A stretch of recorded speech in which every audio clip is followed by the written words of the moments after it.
Le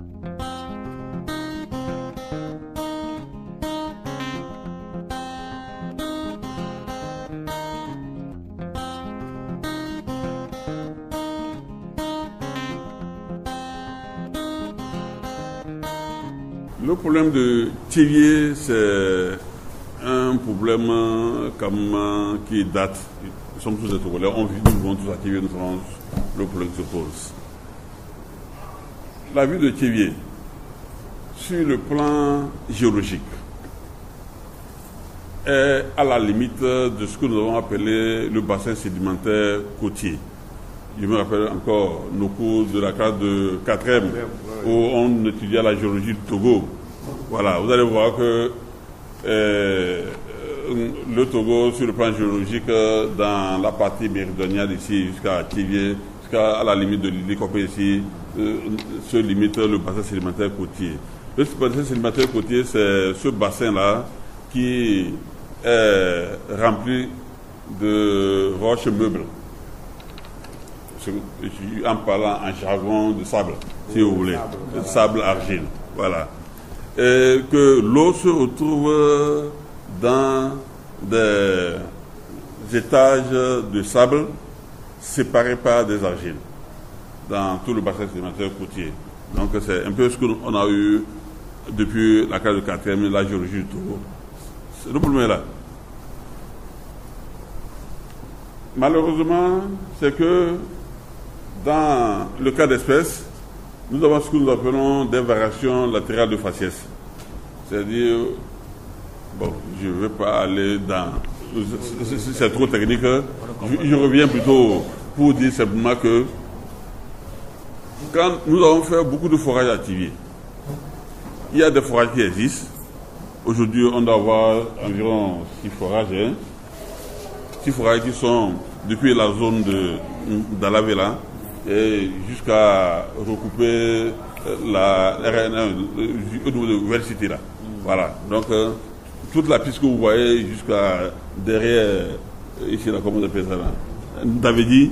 Donc on a des forages là-bas. Ces forages, la T2 investit beaucoup pour les réaliser. C'est des forages profonds qui vont à 200-250 mètres et qui, à la fin de la foration, donnent des débits de près de 120 mètres cubes heure, 150 mètres cubes heure, même le FM6 c'était même jusqu'à 160 mètres cubes heure. Mais en cours d'exploitation, nous constatons une perte énorme des débits, c'est-à-dire la chute de débit due au fait que la source d'eau dans cette partie terminale du bassin sédimentaire côtier n'est pas continue. Voilà. Et logiquement, quand on fait un forage, on commence par l'exploiter. À un certain moment, un forage qui vous donne 90 000 mètres cubes, 90 mètres cubes heure, finit par donner 15 mètres cubes heure. Là, logiquement, ça ne suffit même plus à envoyer. Donc, c'est bien que depuis des années, on ne fait que continuer par, je dirais, refaire des forages chaque année pour voir où on peut encore trouver de l'eau. Des études hydrogéologiques permettent quand même de localiser quelques nappes, mais les nappes ne sont jamais pérennes. À un certain moment, par rapport à l'exploitation, la pollution varie. Donc, logiquement, ça affecte la quantité d'eau que nous avons à Davidi, dans la ville de Thiévié, puisque l'usine de traitement se trouve à Davidi, ici, à environ 10 km d'ici là, pour remonter.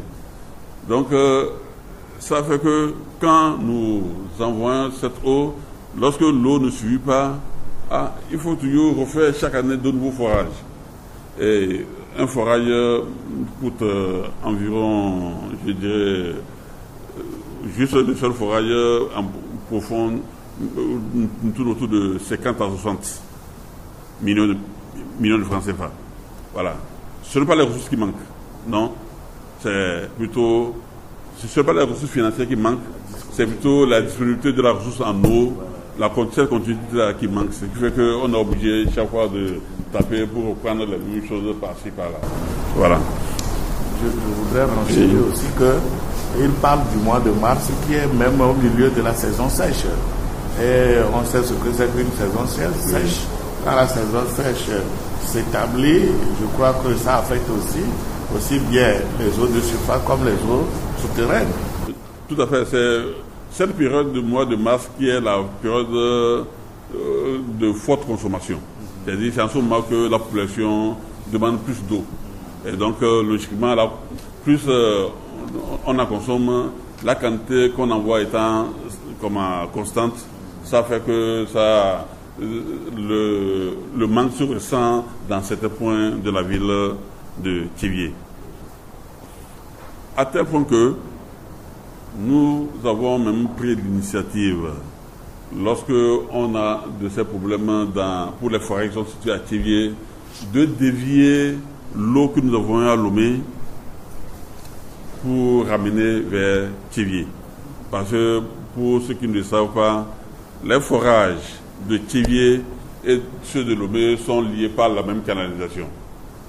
Donc lorsque nous constatons qu'il y a manque d'eau à Thiviers, il y a certains forages de Thiviers que nous renvoyons vers Thiviers pour venir en appoint et assurer cette continuité de service d'eau potable. Voilà, donc c'est ce que je peux dire par rapport à ça. Pourquoi on ne trouve pas une solution pérenne? La solution pérenne, comme vous le savez, c'est dans tous les cas trouver une ressource qui est disponible en quantité et en qualité suffisante. C'est pourquoi ce n'est pas le projet qui manque.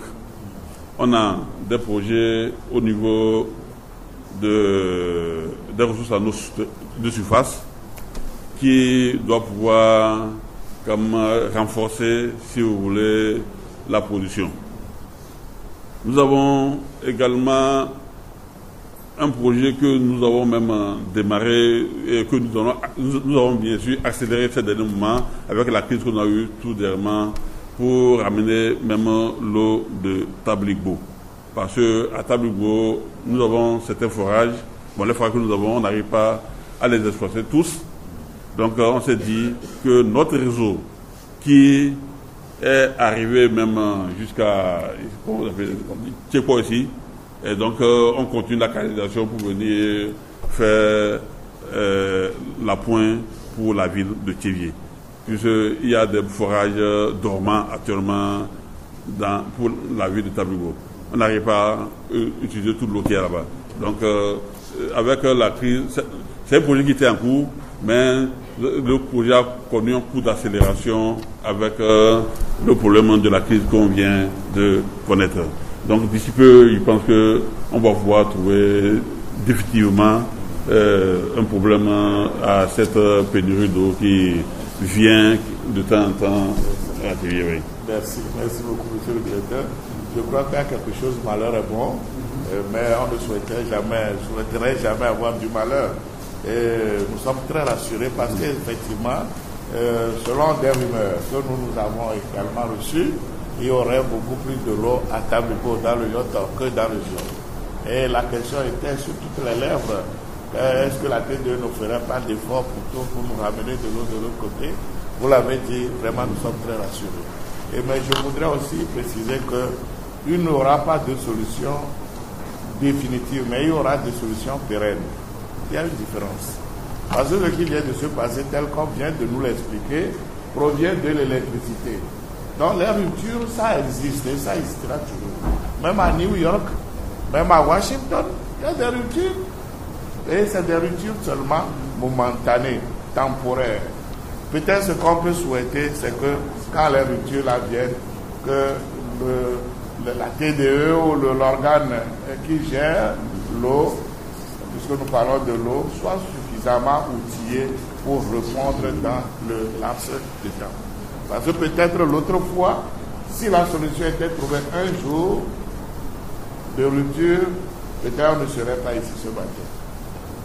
C'est parce que ça a duré pratiquement 4 jours bien secs. Si j'ai décompté bien, c'est 4 jours bien secs ou 5 jours de mardi à vendredi. Et c'est le vendredi que l'eau a été rétablie. Donc c'est ce que je voudrais ajouter pour cette question. Merci beaucoup, monsieur le préfet. Je vais abonder également la couleur de l'eau. Voilà. La couleur de l'eau, il me plaît bien toujours de revenir à nos cours de 4e. C'est là que vous allez voir que notre géologie de 4e, ça a été quand même une bonne leçon par rapport au bassin sédimentaire côtier. Dans le bassin sédimentaire côtier, nous avons 3 niveaux d'eau, 3 niveaux de nappe d'eau.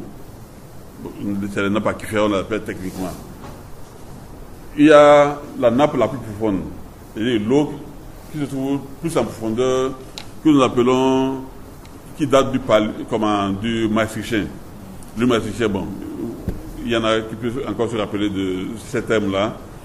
Il y a, c'est des âges géologiques, c'est des périodes de l'évolution humaine au cours desquelles ces sédiments sont déposés. Voilà. Il y a des nappes qui datent du Paléocène. Et la dernière nappe que nous exploitons, c'est celle du continental terminal, qui est une nappe libre, parce que comme en haut, c'est poreux, donc c'est perméable. Voilà, c'est pourquoi on appelle nappe libre. Par opposition aux autres qui sont des nappes captives, parce que c'est situé entre 2 couches d'argile. Voilà, donc 2 couches imperméables si vous voulez. La nappe du maastrichtien, la nappe profonde que nous exploitons ici, c'est la nappe du maastrichtien, c'est la nappe la plus profonde que la T2 exploite. C'est pourquoi nous allons jusqu'à 250 mètres de profondeur. C'est une nappe qui a, bien sûr, comme tous les eaux, les caractéristiques techniques de la roche qui la contient. À cette période des temps géologiques, il y avait beaucoup de fer. Et donc, par conséquent, il y a du fer soluble, du fer dissous qui est dans l'eau, avec des gaz, bien sûr. Si bien que c'est la même nappe également qu'on envoie aussi à Lomé. Pour ceux qui connaissent bien les systèmes de traitement, le système de traitement de Lomé diffère de celui de Thiévier. Je dirais que le système de Lomé est plus performant que le système de Thiévier. Parce que, normalement, lorsque cette eau arrive, nous faisons de l'aération pour faire partir les gaz qui étaient emprisonnés dans l'eau. Et après, on passe à l'oxydation de ce fer ferreux qui se transforme en fer ferrique. Encore nos cours de chimie je dirais 4e. Le fer ferreux, c'est le fer dissous, qui est invisible. Et dès que ça s'oxyde, ça devient Fe2O3. Donc le fer ferrique qui précipite, ça se déposer. Voilà. Donc ça conduit à l'élimination du fer. Et à Lomé, on le fait par un mécanisme biologique. Voilà. Il se fait que le même système n'existe pas ici à Thiévier. À Thiévier, nous faisons de l'aération avec des traitements, des produits de traitement classiques pour ramener l'eau au niveau de Davidi pour la rendre, bien sûr, potable. Ça veut dire quoi, potable? Potable, ça veut dire qu'il y a l'OMS, l'Organisation mondiale de la santé, qui a défini des normes, c'est des directives, des critères de potabilité d'une eau. Donc nous veillons à ce que l'eau qu'on renvoie respecte ces critères de l'OMS. Ça c'est très important. Donc par conséquent, l'eau qui arrive, que nous envoyons à Thiévier, est une eau potable, qui respecte les normes de l'OMS, de l'Organisation mondiale de la santé. Vous allez sur le net, tapez seulement critères d'eau potabilité, vous allez voir quelle est la composition d'une eau potable, et vous pouvez prendre l'eau de la T2, aller dans n'importe quel laboratoire, faites ces mesures, vous allez voir que c'est... Non, parce que nous avons un laboratoire qui fait un suivi permanent de cette eau-là. histoire de rassurer quand même que cette eau, elle est potable. N'en demeure pas moins qu'il y a quand même ces traces de fer dissous dans l'eau, mais qui reste, qui n'est pas nuisible à l'eau. Et bien sûr, qui est bien sûr temporaire, parce qu'au fur et à mesure du transport, qu'est-ce qui va se passer? C'est que les réactions chimiques vont faire que ça va se déposer dans les conduites. Et l'eau qui sort du robinet, bien sûr, vous le buvez, vous voyez que c'est une eau claire. Maintenant, pourquoi l'eau devient rouge subitement? C'est que je vous ai parlé de l'insuffisance de la production ou bien des fois des interruptions de service de production.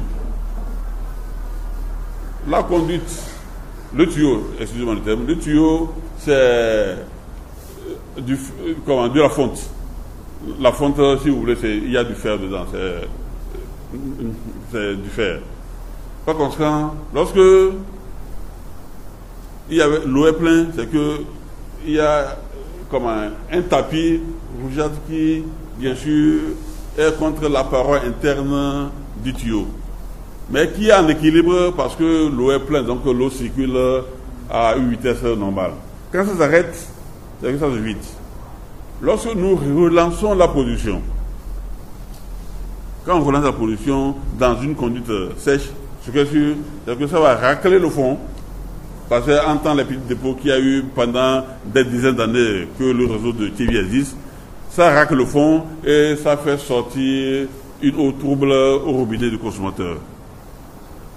Cette eau, bien sûr, logiquement, vous n'allez pas la boire directement. C'est pourquoi il est conseillé, dès que cette eau sort, recueillez-la, laissez-la décanter et vous prenez le sunageant pour en faire usage.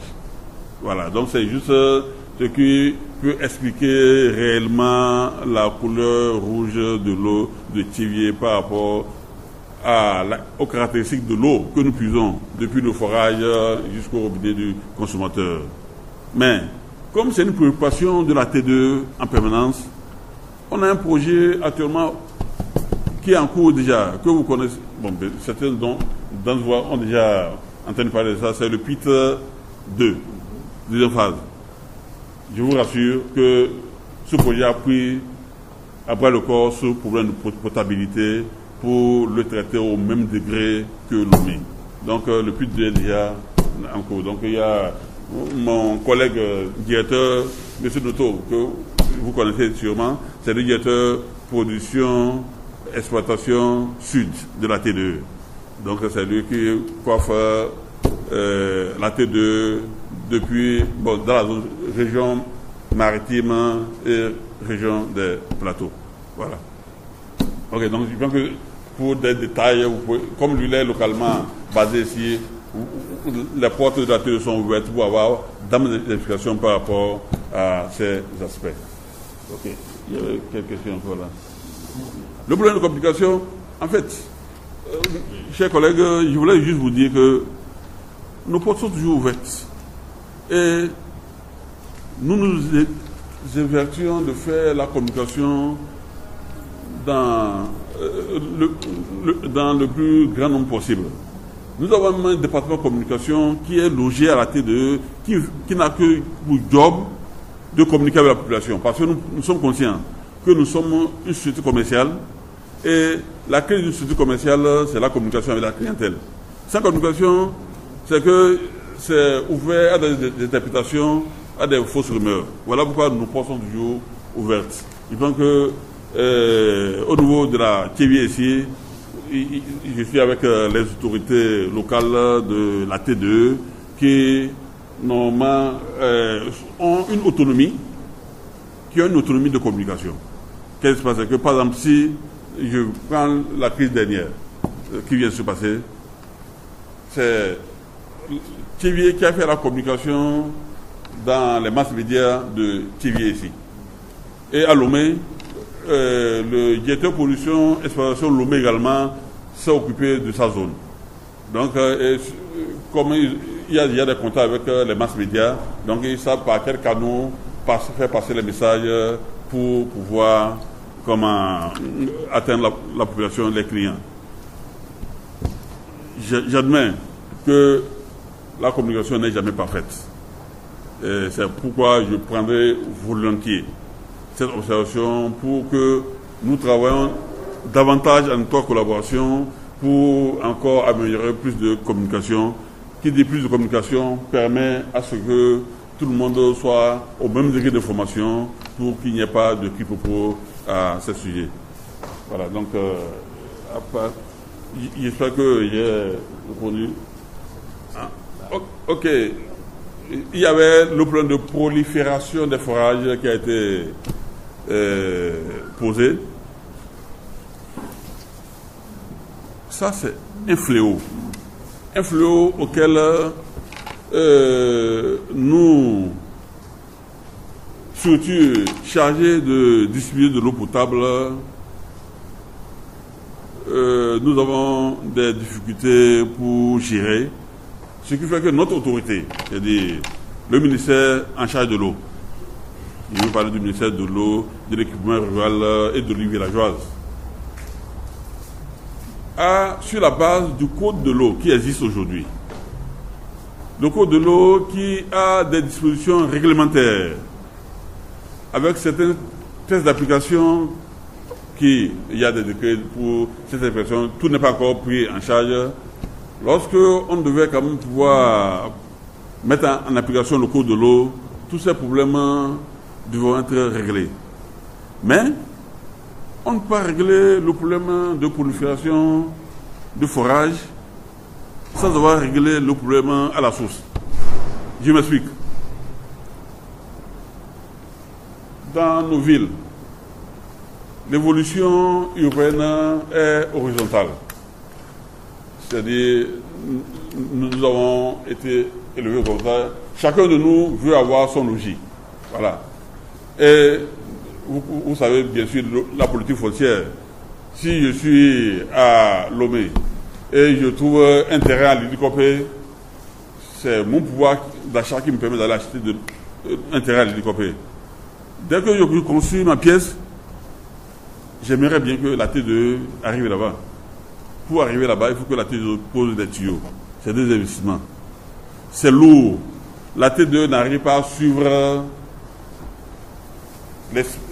l'extension de son réseau proportionnellement à l'extension de la ville, des villes du Togo. Ce n'est pas seulement Tivier, c'est dans tout le Togo.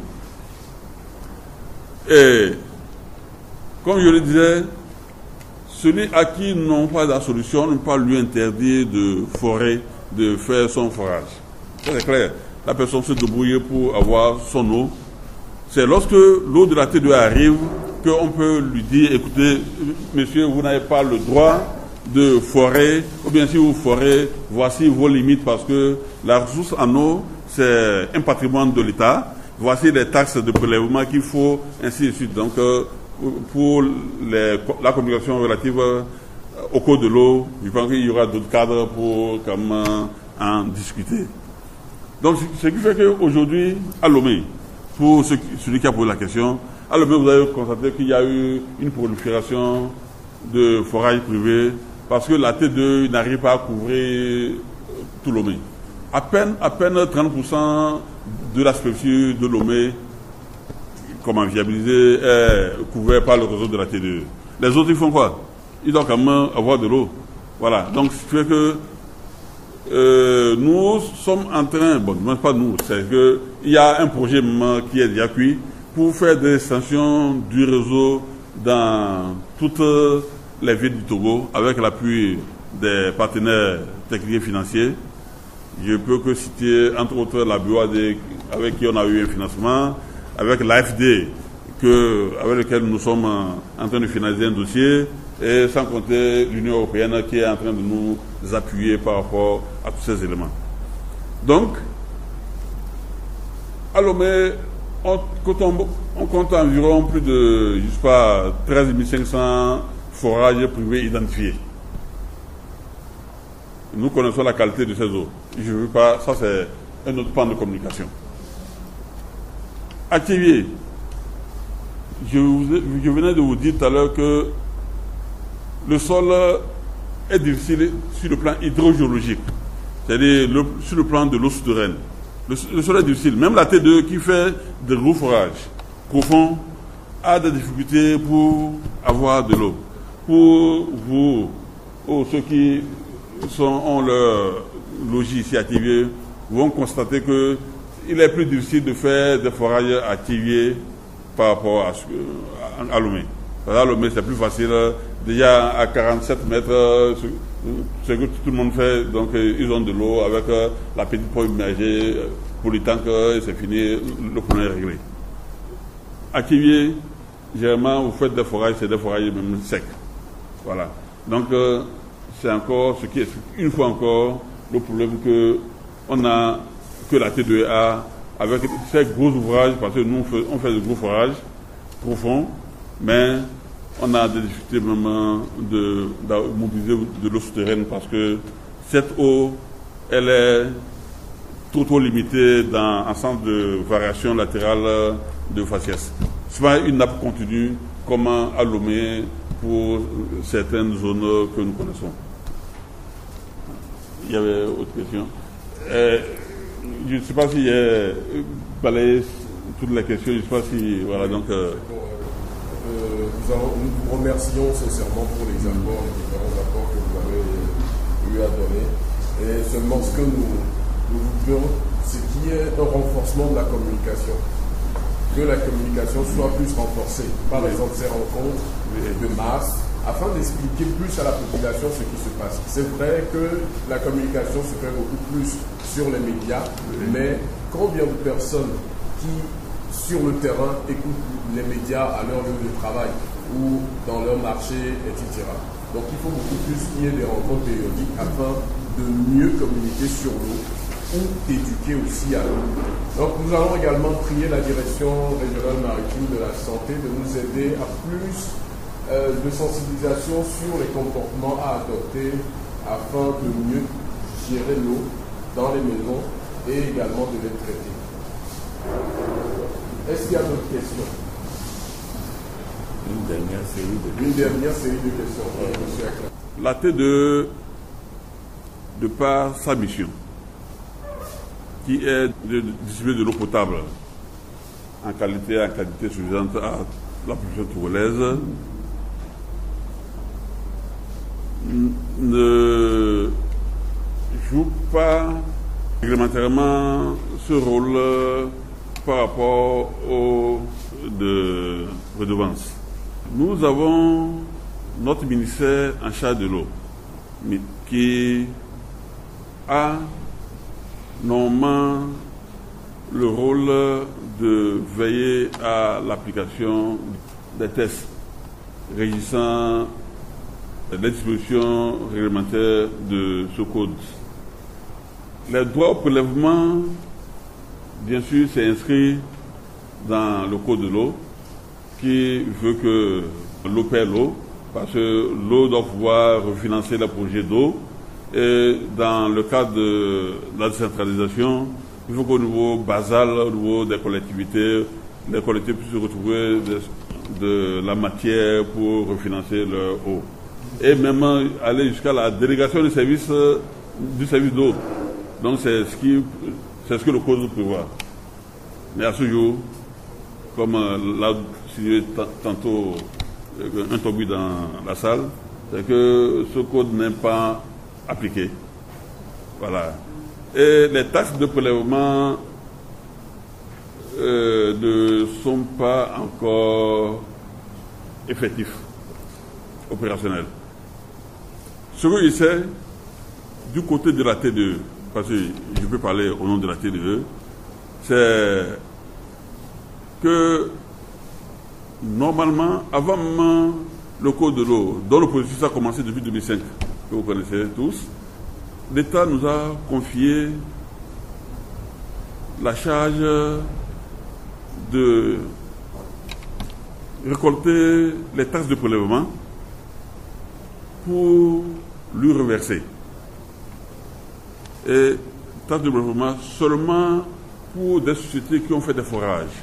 Parce que l'eau étant une ressource minière, on suppose que, bon c'est ça, on ne suppose pas, c'est ça la réalité, c'est que l'eau à une certaine profondeur est une propriété de l'État, est une mine de l'État. De même qu'on doit avoir des taxes sur le phosphate ou bien l'or, ou bien tout ce que vous voulez, les ressources minières, on doit aussi avoir des taxes sur l'eau. Et dans le cadre des taxes de prélèvement sur l'eau, la T2 est chargée d'aller recueillir les taxes de prélèvement auprès des structures qui font des gros forages.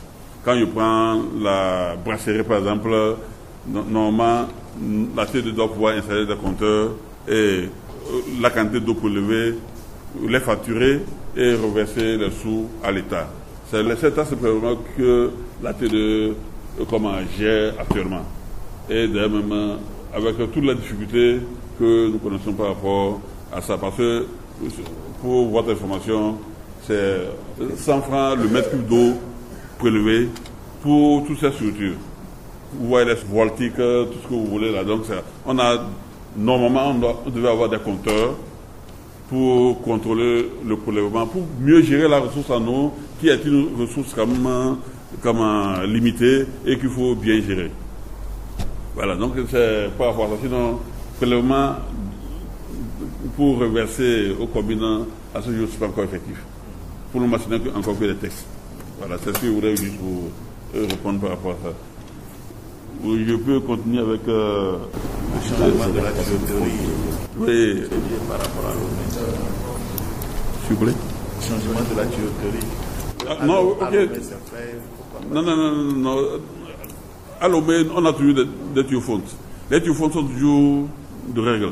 Ce que je peux vous dire, c'est que le réseau de la ville de Lomé, qui date des années 60, 62, 64 précisément, avait commencé à être mis en place avec des tuyaux en amiante ciment et en galva. C'est ça. Des temps, au fur de l'évolution de la technologie, ont été identifiés comme source de cancer. C'est-à-dire parce que ça contient du plomb. L'amiante ciment ou bien les tuyaux galva. Quand vous allez à la composition chimique, c'est qu'il y a quand même un certain taux de plomb dedans et qui pourrait être cancérigène. C'est pourquoi on avait donné l'instruction, bon, c'est une instruction, donc recommandé que l'eau potable ne soit pas véhiculée par ces tuyaux qui ont été boutés hors des réseaux d'eau. Et en 2003, l'AFD nous avait financé pour changer les portions de conduite qui sont toujours en amiante ciment et en galva. C'est ce qui a été fait. À ce jour, la fonte continue d'être posée. La fonte est alimentaire. Pour aller sur Internet, on a un fabricant de renom, comme un Pont-en-Mousson, et vous allez voir que on vous donne même la structure, même la coupe même du tuyau, comment la composition avec toute la structure alimentaire qui est autour de ça, donc pour vous rassurer. Donc à Kévié, les conduites de fonte existent comme à Lomé. Donc il n'y a pas eu de changement de conduite de fonte à Lomé. Il y a seulement eu que les changements de conduite en galva et en amiante ciment. Voilà, c'est la précision que je voulais juste ajouter. Et ce projet a été financé par l'AFD et ça devait être en 2003 jusqu'à 2005, si je me rappelle bien. Différents traitements entre Lomé et Kévié, bon, vous convenez que à l'époque où on mettait en place, on investissait pour le système d'alimentation en eau potable de la ville de Kévié et celle de Lomé, il y avait déjà un décalage et que ça devait être la première, le Cacavélier devait être créé, a été construit, il me semble, dans les années 84-85, voilà, c'est ça. Donc, en ce moment, c'est la haute technologie qui était encore là et que, par rapport au financement de la Banque mondiale à l'époque, donc on a pu construire une usine appropriée pour pouvoir traiter cette eau-là. C'est la capitale. Il y a la ville de Thiévié qui a évolué entre temps et qui a nécessité un système d'eau potable. Bien sûr, les gens ont commencé avec les moyens qu'ils ont, la structure rudimentaire pour arriver à une structure complexe. Comme aujourd'hui, comme je le disais tantôt, avec le petit 2, on va évoluer vers cette structure moderne qui va pouvoir encore raffiner cette eau potable que nous sommes en train de distribuer dans la ville de Thiévié. Voilà. Donc c'est juste un problème d'ampleur de la ville, Lomé par rapport à Thiévié, et un problème de temps. Voilà. Je me rappelle même, parce qu'à l'époque, j'étais pas encore à la TDE, nos doyens nous ont raconté que Lomé était un site pilote de Degremont. C'est comme un fabricant, un concepteur français de traitement d'eau potable pour une usine de déferrisation biologique. Parce que dans toute la région, il n'y en a pas. Donc tout le monde venait à Lomé pour voir notre usine là, pour voir comment. C'était une usine de référence à l'époque. Voilà, donc aujourd'hui, ça a évolué, les autres pays ont investi. Et nous aussi, nous sommes sur le chemin pour améliorer, bien sûr, pour moderniser nos installations. À la participation de la TDE à la Journée mondiale de l'eau. Voilà, donc, chers collègues, je me réjouis parce qu'on a fait ensemble Marseille, oui, c'est Lyon, là, oui. Oui, donc, et c'est aujourd'hui que je dois voir les conditions permettant. Je disais que la TDE a ouvert dans l'accompagnement, comme je le disais tantôt à notre jeune frère, dans la communication, la stratégie de communication. Et c'est pour justement communiquer sur la potabilité de l'eau que la journée du 22 mars est instituée de façon internationale pour communiquer. Et nous sommes tout oui et ouverts à toutes les propositions pour qu'on puisse accompagner la communication, parce que comme je l'ai dit, je vois mon patron de la communication de la T2 qui est même là, donc et c'est le patron de la communication qui s'est déplacé lui-même. Non pas c'est lui qui devait être ici en train de communiquer, puisque moi je suis technicien. Vous avez compris que je ne suis pas à l'aise dans vos exercices, dans ces exercices-là. Donc je disais que nous sommes tout oui et ouverts aux propositions pour pouvoir améliorer notre plan de communication, monsieur le secrétaire général. Et je réitère l'autonomie de la communication, si vous voulez que j'explore le terme, la politique de décentralisation de la communication au sein de la TDE. Donc, la direction, production, exploitation sud est autonome la communication.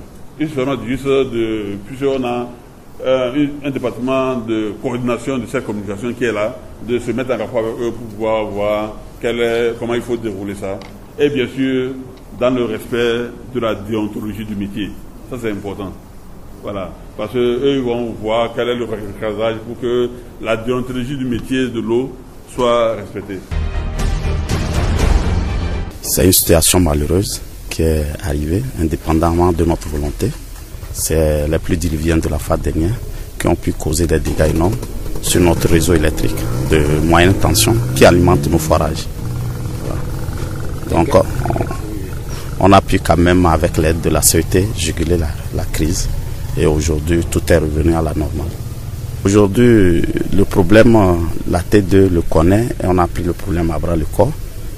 Actuellement, on est en train de mobiliser l'eau de Tabligo pour envoyer à Thiévié, compte tenu de la qualité des nappes phréatiques que Tabligo a, qui est meilleure que celle de Thiévié, qui nous fait, la nappe phréatique de Thiévié fluctue beaucoup. Ça fait que les forages qu'on fait chaque fois baissent les débits jusqu'à ce qu'on les abandonne, on fait de nouveaux forages.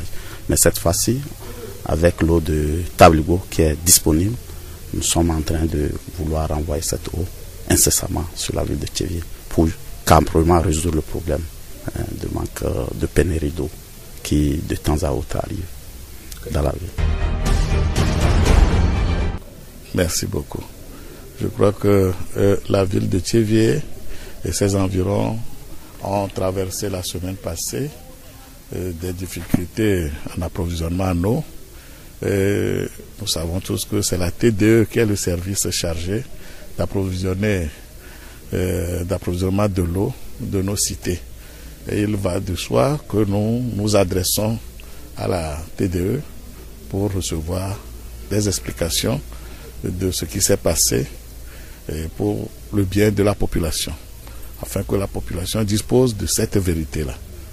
Donc voilà l'objectif poursuivi par cette réunion. La TDE nous a donné toute l'explication qui se résume à une panne électrique intervenue dans le système qui permet l'approvisionnement ou le pompage de l'eau du sous-sol. Et c'est cette panne-là qui, naturellement, quand il n'y a pas d'électricité, aucune machine ne tourne. Donc c'est cette panne qui a fait arrêter le pompage et donc l'arrêt de ce pompage a fait donc arrêter également la distribution de l'eau dans la ville. Contrairement à ce que beaucoup ont véhiculé, les médias, les plateformes ont véhiculé, que l'État togolais est en train de servir de la boue à sa population, et que l'eau qui est rouge, et il y a ce problème depuis de vieille date, et pourquoi il n'y a rien. Et certains se sont permis même de vilipender des autorités de la place. Je crois que c'est l'occasion de demander à chacun, surtout à ceux-là qui sont dans le domaine des médias, de pouvoir respecter la déontologie de leur travail. Ce qui les oblige ou les donne le devoir à aller toujours à la source de l'information. Parce qu'à cette réponse de panne électrique, par rapport à ce qu'ils disent, il y a une grande différence. Il n'y a pas l'eau qui a manqué. Il n'y a pas l'eau qui a manqué. Et il n'y a pas aussi de la tuyauterie qui soit endommagée. C'est une panne indépendante, donc principalement, ou du moins c'est de l'attribution principale de la TDE, de l'électricité. Et donc, c'est comme je le disais, nous voudrons à cette occasion inviter chacun qui voudrait vraiment divulguer de l'information, de retourner à la déontologie du métier pour pouvoir bien le faire. Celui d'aller à la source de l'information, de se doter de la vérité, de l'authenticité de l'information avant de pouvoir la faire sortir. Mon message à l'endroit de la population de Thiévié et généralement de la population de Zuon, c'est un message d'espoir. Parce que à cette réunion, nous avons écouté beaucoup de mots d'espoir. L'État ne s'est jamais croisé les bras. Et celui-là qui a vécu Thiévié dans les décennies 70, 80, peut le témoigner honnêtement qu'aujourd'hui, Thiévié, question d'eau, n'est pas la même chose par le passé. Et beaucoup l'ont exprimé même dans la salle. La situation s'est améliorée beaucoup. Mais comme on le dit toujours, Rome n'est pas construite le même jour. Il y a toujours du travail à faire. C'est un vaste chantier. Et la population grandit de jour en jour. Et il faut continuer toujours à travailler.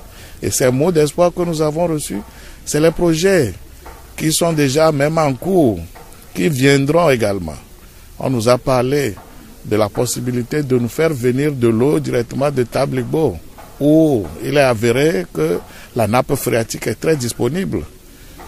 On nous a parlé également d'autres projets de forage ici et là. Et je m'en vais même vous informer que la préfecture même s'apprête à faire la réception de 3 forages. Et que chaque année, presque, les ONG, les institutions de l'État, chacun de son côté, fait quelque chose en la matière, dans la préfecture particulièrement, comme un peu partout sur l'étendue du territoire. Et ce qui est également très important à reconnaître, c'est le grand projet que pilote le ministère de l'Hydraulique, qui demande à chaque canton de renseigner des papiers en matière des infrastructures d'eau au niveau de ces cantons-là. Et ça, c'est l'état des lieux.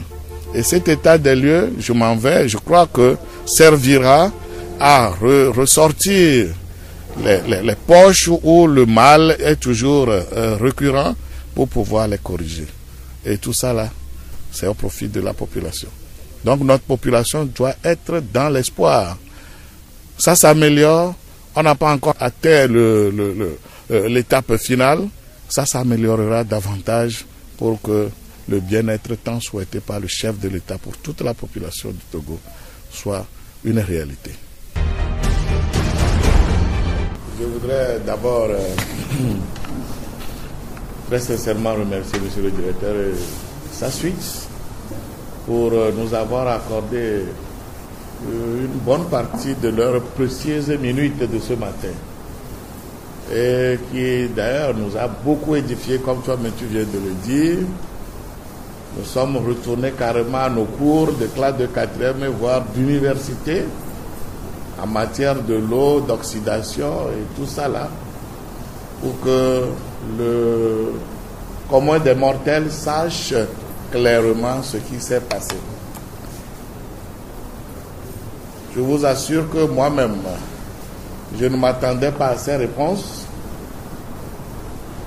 Nous tous qui sommes dans cette salle actuellement, nous pouvons déjà faire la part des choses en concluant que les médias qui ont relayé l'événement malheureux que la ville de Thiévié a traversé la semaine dernière l'ont en majorité fait à tort et à travers. Beaucoup se sont plutôt apaisantis sur le sensationnel. Et malheureusement, comme vous venez de le dire, ça ne fait pas honneur, ça a traversé les frontières, ce qui n'est pas bon. Alors, je crois que c'est ici l'occasion pour nous d'inviter nos frères et sœurs responsables des médias, acteurs du domaine de l'information, de toujours recourir à leur déontologie, qui voudrait, et dont le principe sacro-saint voudrait que l'information que vous voulez divulguer soit une information fondée, avec des preuves. Donc quand on fait passer sur les médias des articles qui laissent croire que l'État togolais sert de la boue à sa population de Zion, je crois que ce n'est pas bien. J'invite de nouveau tous les médias de la place comme de l'extérieur de la ville de retourner à sa déontologie, de retourner à ce principe sacro-saint qui voudrait de lui le devoir d'aller chercher l'information jusqu'à sa source pour sa véracité, son authenticité. C'est ce que nous avons voulu faire. Et Dieu merci, on l'a eu. Nous sommes très satisfaits de la délégation de la TDE qui est venue depuis Lomé. On ne s'attendait pas. Nous, on voulait tout simplement faire travail localement. Mais voyant l'importance du sujet, la direction générale même s'est dépêchée pour nous appuyer et nous a donné une satisfaction totale. Et nous voudrons très sincèrement, encore une fois, remercier le DG et tout son personnel pour cette action spontanée, très salutaire, permettant à partir d'aujourd'hui, au moins à tous que nous sommes dans la salle, de comprendre pourquoi l'eau est temporairement des fois rouge à Thiévié. Pourquoi la fois dernière, l'eau a manqué dans le robinet pendant 2, 3, 4 jours. Et de pouvoir... Pardon? Oui, c'est-à-dire qu'il faut... Moi, je fais la part des choses. Hein. Bon, nos robinets ne sont pas les mêmes. Mais ce que j'ai remarqué, il y a eu ce que je voudrais dire, mesdames et messieurs, soyons très honnêtes. J'ai beaucoup apprécié tout à l'heure les propos de M. Agbonson, quand il disait, mais depuis 5 ans, il a senti qu'il y a une amélioration. Moi, je suis là, ça fait 2 ans. Si vous demandez au directeur, au chef d'agence, je venais à peine de le féliciter pour l'année dernière, quand l'événement est arrivé. Je l'ai félicité, je crois, la semaine avant et la semaine qui a suivi, le comble est arrivé. Quand je le félicitais, je disais ceci. Même si l'eau ne vient pas, ça tombe au moins à compte-gouttes et nous arrivons à recueillir l'essentiel pour nos besoins. On n'a pas eu de rupture. C'est surtout la rupture qui est venue, qui a été la goutte d'eau qui a débordé le vase. Sinon, habituellement, comme vous venez de le constater, nous sommes en période sèche. La nappe, comme les eaux de surface aussi, ça sèche. Et naturellement, dans la pompe, on ne peut pas avoir le grand débit comme on en a d'habitude pendant les périodes pluvieuses. Mais avec l'explication, on est allé plus en profondeur pour comprendre. Donc, quoi qu'on dise, l'État ne s'est jamais croisé les bras. Moi, je n'ai jamais su même que c'est des milliers de forages que nous avons tout autour de nous. Aujourd'hui, on le sait. Donc, l'État s'est toujours battu, s'est investi dans l'amélioration de l'approvisionnement de l'eau dans tout le territoire et particulièrement chez nous. Et cela s'est ressenti, c'est ce qui méritait les félicitations que j'adressais à mon ami il y a une semaine avant le malheur. On n'a pas eu de rupture, c'est la rupture qui n'est pas bonne. Mais cette rupture, je le disais également tantôt, nous sommes dans un monde de technologie. Quand la technologie lâche, on doit la voir. Et ce qui est important, c'est de trouver des solutions pour que la ressource soit pérenne. Donc, ça, on nous a rassurés avec tous les projets en cours et surtout le projet de Tablibo. Donc, à nous maintenant de prier pour que ces projets-là viennent et combler définitivement le vide qui est créé. Toutefois, je remercie également toutes les autorités de ce pays, à la tête le chef de l'État, pour ses investissements, pour ses initiatives, pour l'impulsion qu'il donne chaque fois qu'il y a besoin, surtout à travers ce qui va se passer bientôt. Nous ne sommes pas sans savoir que d'ici peu, tous les cantons sont en train de dresser la cartographie des infrastructures en eau au niveau de tous les cantons. Et certainement, c'est pour pouvoir faire des analyses, monter des projets et combler les vides là où ça se trouve. La préfecture de Zion n'est pas de reste de cette procédure-là. Et c'est pourquoi je voudrais ensemble que nous félicitons le gouvernement. Ça rentre tout droit même dans le mandat social du président de la République. Nous voulons, à cette occasion, dire 3 fois merci au président de la République. Merci beaucoup.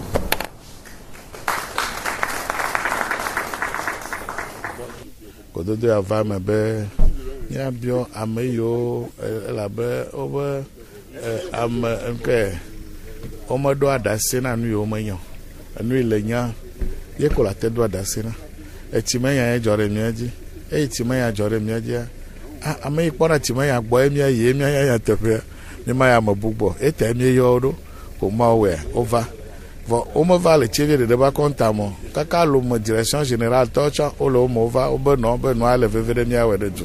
Ko yo va emi cho question na obere. No kata e tirer le fupo na tima ya kwa sira ya va mi do mo gbe ya to agba wa se una na ma gbegbe ma. Ko o de no ma.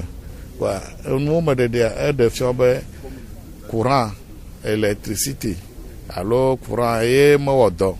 Ye yi mo odo ina do no acha machine acha mate odo en ma mi pe ko be kama ele tefe no vi na won to le kho mo le machine o de san cha ne courant gbe no te ko no te no jire do la troto do aji kwa nya glombe gbogbo yo na to cho nya anti no jora meji anti le mo me te fofofo me sokle nu mi va se le dodo ya ma gbe o ejila to vovie si gbebe amodo lolonu ko be wa abi fon be yo no vionti alo apomcho o me onti be dirudu ba dirudu ale baba meti kuna do de duwevio pletoto ne be nyao de fuvie ke bonwa ne mi se gomenua courant ye gble la fire e courant gble ye na be machine amodo e machine amoto odo kwa e na ti abacho bon emi pa dadam now pe bon kama yo le ne ma de le kemi awedo na fu pepe yo nu na didi poto kwa to adamu de o me ona be jidepo to la no mi do motor de si du me vioro ado jidepo la be nu yo awa ado edo o to oji chavo e chile tablet bo ba yin gba gomo esan ko o ya to zande o to doji akuchi acho table bo ano vana mi ko mi amazio mo mechi ole on podondo wa dasia neti nete sunyesi ye e ma magbe ha doda si bubu ole ji gbesi agbe mi on to mi amarajo agbesi agbe mi lede yan kaka de go be du don no la ina pona ti me yan gbo ba amesi amle be kan to me na wododo cho echi forage yo kata na le duome nti en mo keke wa se be le defio be jidudu ale gbo pombe e potodo wa ga o pe do amopovo kwa no wenene ma fio vevese se gba potogalea wa dodo ple etivudo kuku kle toteo agba o kwa na no se ame ayinwe kwa jidepo ne no juko me vio si be jajrado ya enu gbegble va joyin twa ni ma globe ne gajo ma gajo uvoga kala jajrado buole yibe no wa dodo gongongongolo idakwe